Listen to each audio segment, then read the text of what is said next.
आज दोपहर को एयर इंडिया की फ्लाइट संख्या AI 171 दुर्घटनाग्रस्त हुई और कई पैसेंजर इसके अंदर हताहत होने की संभावनाएं हैं। इस घटना से पूरा देश क्षुब्ध है और पूरा देश एक साथ पूर्ण संवेदनाओं के साथ ये जो दुर्भाग्यपूर्ण हादसे में पैसेंजर हताहत हुए हैं, इनके परिजनों के साथ खड़ा है। सबसे पहले मैं भारत सरकार, गुजरात सरकार, भारत सरकार के प्रधानमंत्री जी और गुजरात सरकार की ओर से भी जो लोग हताहत हुए हैं, इनके परिजनों के प्रति गहरी संवेदना व्यक्त करता हूं। 10 ही मिनटों में हादसे के भारत सरकार के पास सूचना पहुंची। तुरंत ही मैंने मुख्यमंत्री जी, यहाँ के गृह मंत्री, होम डिपार्टमेंट के control room, civil aviation department, civil aviation मंत्री, सभी से संपर्क किया। प्रधानमंत्री जी का भी तुरंत ही फोन आ गया और भारत सरकार और गुजरात सरकार के सभी डिपार्टमेंट एक साथ होकर राहत और बचाव कार्य में लगे। इस विमान में कुल मिलाकर 230 यात्री देश के और विदेश के और 12 क्रू मेंबर सवार थे। इसमें से एक यात्री का बचने का अच्छा समाचार मिला है, मैं उनको मिलकर आया हूं। मृत्यु का आंकड़ा तो DNA परीक्षण और यात्रियों की पहचान के बाद ही अथॉरिटी अधिकृत रूप से घोषित करेगी, मगर जो यात्री बचा है उसको मैं मिलकर आया हूं। घटना के तुरंत बाद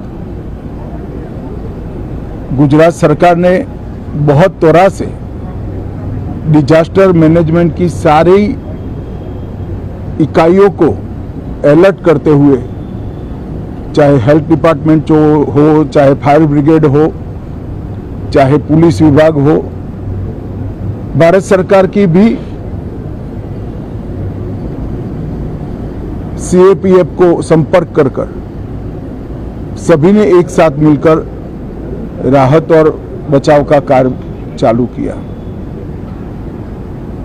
मगर 1.25 लाख लीटर ईंधन विमान के अंदर ही था और लगभग गर्मी, तापमान इतना ऊंचा हो गया कि किसी को बचाने की मौका ही नहीं मिला। अब मैं घटना स्थान पर भी जाकर आया हूं। सारे यात्रियों के मृतदेह को बाहर निकालने का काम लगभग समाप्त हो चुका है। जितने यात्रियों के परिजन यहां पहुंच चुके हैं, वो सबका DNA लेने की कार्यवाही भी 2-3 घंटों में समाप्त हो जाएगी। विदेश में जिनके परिजन हैं, उनको सूचना देने की कार्यवाही समाप्त हो चुकी है और जैसे ही पहुंचते हैं उनके भी DNA सैंपल लिए जाएंगे और मृतदेहों की पहचान के लिए जितने मृतदेह मिले हैं, इनके भी DNA सैंपल लेने की कार्यवाही समाप्त हो चुकी है। गुजरात में ही लगभग 1000 के आसपास DNA टेस्ट करने पड़ेंगे। ये सभी टेस्ट करने की क्षमता गुजरात में विकसित है तो डीएनए टेस्टिंग के लिए कहीं गुजरात के बाहर जाने की जरूरत नहीं पड़ेगी। गुजरात की एफएसएल और नेशनल फॉरेंसिक साइंस यूनिवर्सिटी दोनों मिलकर कम से कम समय में डीएनए का परीक्षण पूरा करने के बाद परिवारजनों को अपना मृतदेह परिजन का मृतदेह सौंपने का काम करेंगे। उनके रहने की सुविधा, उनकी सांत्वना की सुविधा, जिनको मेडिकल प्रॉब्लम ट्रॉमा के कारण हुए इनकी मेडिकल की सुविधा, ये सारी व्यवस्था बहुत सुचारू रूप से हो चुकी है। अभी रिव्यू मीटिंग में सारी व्यवस्थाओं को हम सब मंत्रियों ने साथ में मिलकर देखा है। एविएशन डिपार्टमेंट ने अपनी जांच शुरू कर दी है और जांच तेजी से आगे बढ़े इसके लिए भी एविएशन मंत्री जी ने सूचनाएं दी है। मैं फिर से एक बार राहत काम में जिन जिन एजेंसियों ने त्वरा के साथ बचाव और राहत का काम किया वो सभी का धन्यवाद करना चाहता हूं और फिर से एक बार जिन्होंने अपने परिजनों को गंवाया है, हताहत हुए हैं, वो सभी को मनपूर्वक संवेदनाएं व्यक्त करता हूं। मैं एक बात जरूर कहना चाहता हूं कि ये एक्सीडेंट है, एक्सीडेंट को कोई रोक नहीं सकता, परंतु 365 दिन 24 घंटा इस तरह की घटना के लिए प्रशासन का जो अलर्टनेस है उसकी कसौटी उसी वक्त होती है जब ऐसी घटनाएं होती है।